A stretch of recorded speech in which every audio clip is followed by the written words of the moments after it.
Esdras, capítulo de número 1. O retorno do cativeiro, ele na verdade é marcado aqui. Quando nós verificamos 1º e 2º Crônicas, que no original é o livro de Crônicas, nós percebemos que aquele conteúdo, na verdade foi produzido para estas turmas que começaram a voltar. Então a primeira turma a retornar do cativeiro é essa turma aqui, que será liderada por Zorobabel. Mas vamos ler, o título do capítulo 1 de Esdras diz: Ciro convida os judeus a voltarem para Jerusalém e a edificarem o templo. Então a primeira turma, que vai ser liderada por Zorobabel, terá a incumbência de levantar o templo, ou seja, reconstruir o templo que foi destruído por Nabucodonosor. Então, na verdade, após os 70 anos, a profecia começa a se cumprir para os judeus. Verso 1 diz: No primeiro ano de Ciro, rei da Pérsia, para que se cumprisse a palavra do Senhor por boca de Jeremias, despertou o Senhor o espírito de Ciro, rei da Pérsia, o qual fez passar pregão por todo o seu reino, como também por escrito, dizendo: Assim diz Ciro, rei da Pérsia: O Senhor, Deus dos céus, me deu todos os reinos da terra, e ele me encarregou de lhe edificar uma casa em Jerusalém, que é em Judá. Vamos lá, muitas informações aqui. Primeiro, quando nós tratamos do rei da Pérsia, foi Ciro, chamado de Ciro o Grande. Este Ciro, ele foi citado no livro de Isaías, profeta Isaías, no capítulo 44, verso 28, e a partir do 45, versículo 1. E lá atrás ele foi apontado como o ungido de Deus, o pastor do Senhor, que faria com que os judeus retornassem à terra prometida.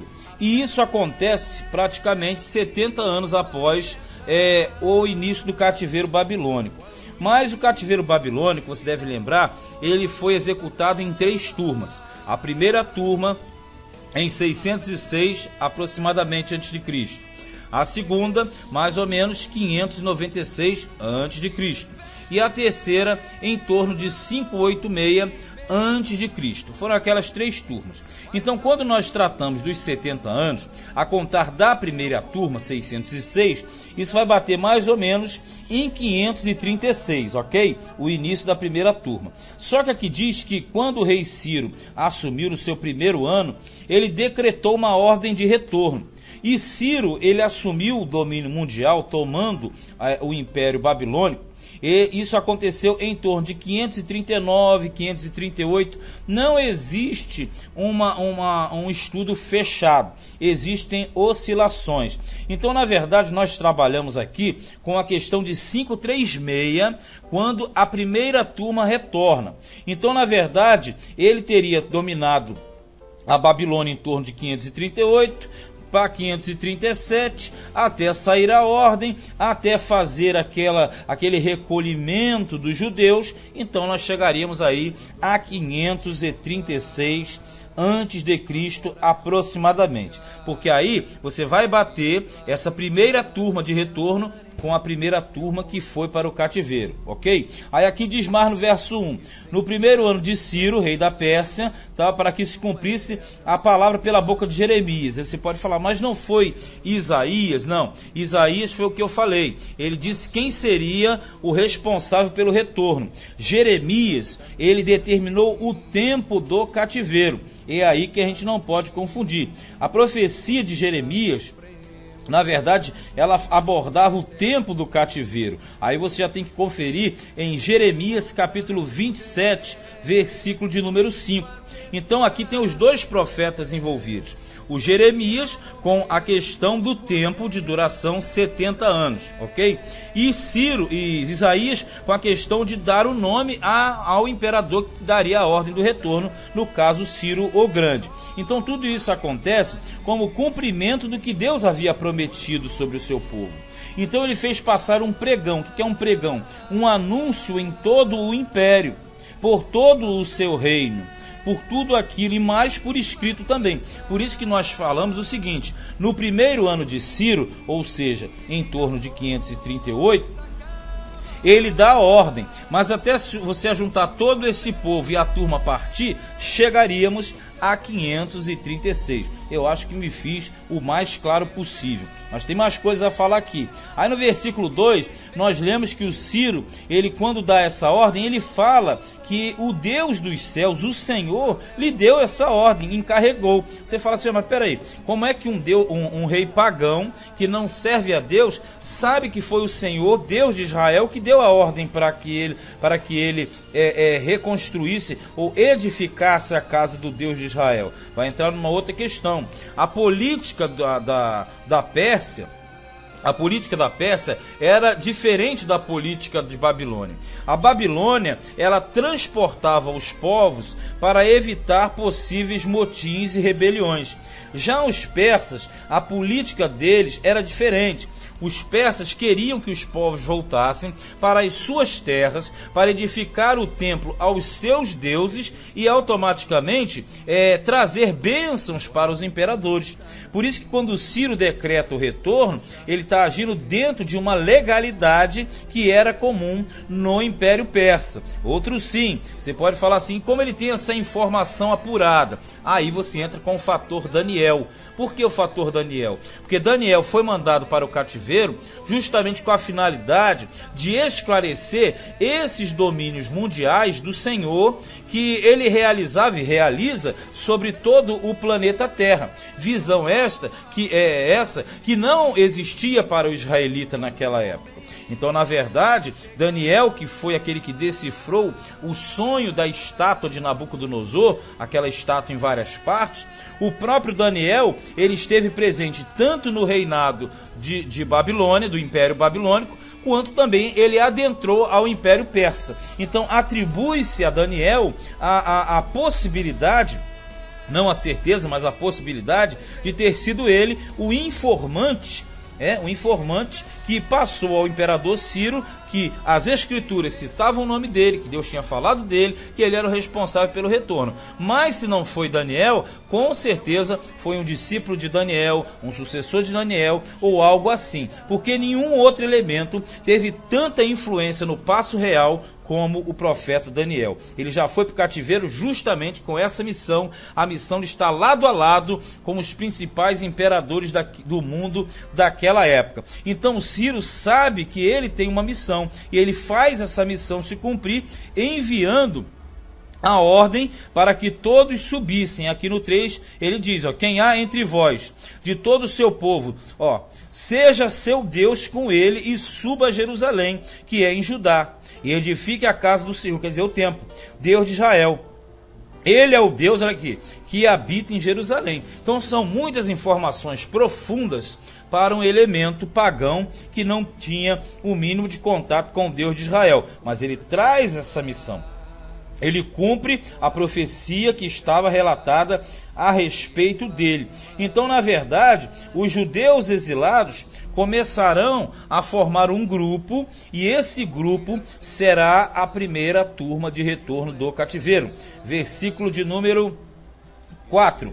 E todo aquele que ficar em alguns lugares que andar peregrinando, olha só, os homens do seu lugar o ajudarão com prata e com ouro e com fazenda e com gados, afora as dádivas voluntárias, quer dizer, aquilo que dá por si só, por si próprio, para a casa de Deus que habita em Jerusalém. Tipo o seguinte, aqueles que não iam voltar ao cativeiro, mas estariam peregrinando no reino, eles também teriam que contribuir para justamente enviar essa turma com uma condição.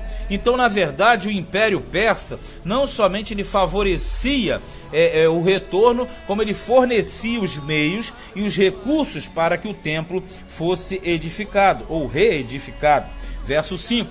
Então se levantaram os chefes dos pais de Judá e Benjamim, porque Judá e Benjamim foram as tribos que ficaram coladas, assim como os levitas, que vem logo em seguida e fala, e os sacerdotes e os levitas, com todos aqueles cujo espírito Deus despertou. Então veja bem, desde que foi para o cativeiro, as tribos do norte sumiram, deflagraram.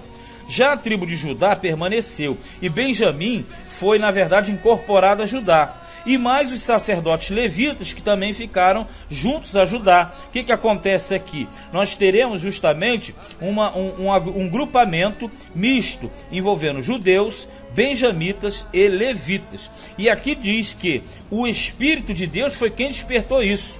Então nós vamos para aquele famoso versículo. É Deus que opera o querer e o efetuar segundo a sua boa vontade. Então Deus despertou a vontade para que eles voltassem, para subirem a edificar a casa do Senhor que está em Jerusalém. Como é que isso aqui funciona? Isso funciona da seguinte forma. Eles por si mesmos não teriam como voltar até Jerusalém, muito menos edificar nada.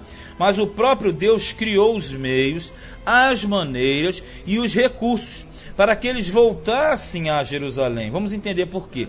Todos aqueles que estavam no cativeiro, eles não quereriam voltar para Jerusalém. Por que isso? Porque no cativeiro eles já tinham estabelecido casas, famílias e viviam de uma forma boa. Porque quando fala de cativeiro, não é porque estavam no cativeiro que eles eram escravos diretos. Não, os judeus prosperaram no cativeiro. Tiveram posições privilegiadas. Quer ver como eu vou citar? O caso de Daniel, dos amigos de Daniel, a rainha Esté, o judeu Mardoqueu. Então quer dizer, existia grandes possibilidades da grande massa não querer voltar. Então quem é que despertou o interesse para voltar? O próprio Deus, porque se Deus não desperta, ninguém quereria voltar para Jerusalém. Por quê? Jerusalém estava toda destruída, a situação era precária, tinha muitos inimigos e não teria vantagem alguma voltar. Então, como Deus é o que opera o querer e o efetuar, ele levou para o cativeiro e agora ele traz do cativeiro debaixo da sua força, do seu poder, que é acima de todas as coisas. Verso 6. E todos os que habitavam nos arredores lhes confortaram as mãos com objetos de prata, e com ouro, e com fazenda, e com gados, e com coisas preciosas, afora tudo o que voluntariamente se deu. Sabe o que nós lembramos aqui?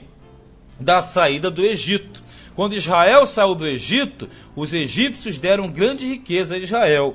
Quando os judeus voltam do cativeiro, eles também fornecem dádivas, presentes, dons. Isso aí era a mão de Deus em benefício do seu povo. Verso 7.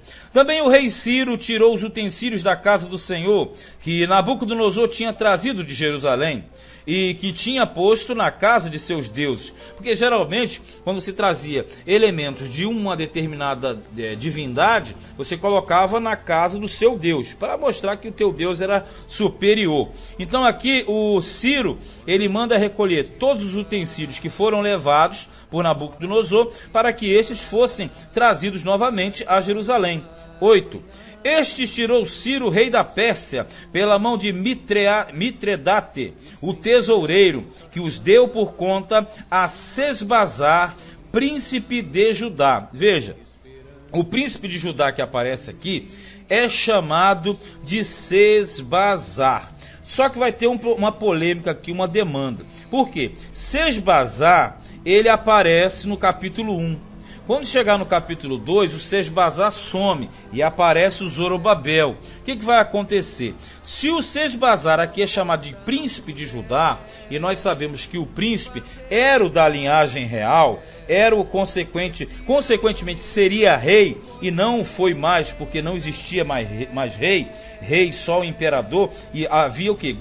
Haviam governadores de províncias. Então esse Sesbazar, ele vai fazer o quê? Ele vai sair liderando, porque ele é príncipe de Judá, ele é o responsável pela turma. E aí você chegando mais na frente, você encontra o Zorobabel. Quando o Zorobabel aparece, o Sesbazar some. Qual é o problema que existe? A grande concordância é de que o Sesbazar venha a ser o mesmo Zorobabel, porém com nomes diferentes. Por exemplo, Sesbazar a princípio seria o seu nome em hebraico. E Zorobabel seria uma alusão ao cativeiro, porque a palavra, o nome Zorobabel, significa semente de Babel. E Babel nós sabemos que significa confusão. Então seria mais ou menos o seguinte: Zorobabel, semente da confusão. ou filho da confusão. Por quê? Aquele que estava no cativeiro. E o nome verdadeiro seria Sesbazar. Não existe explicação melhor do que essa, sendo Sesbazar e Zorobabel a mesma pessoa. Só que existe crítica textual disso aqui.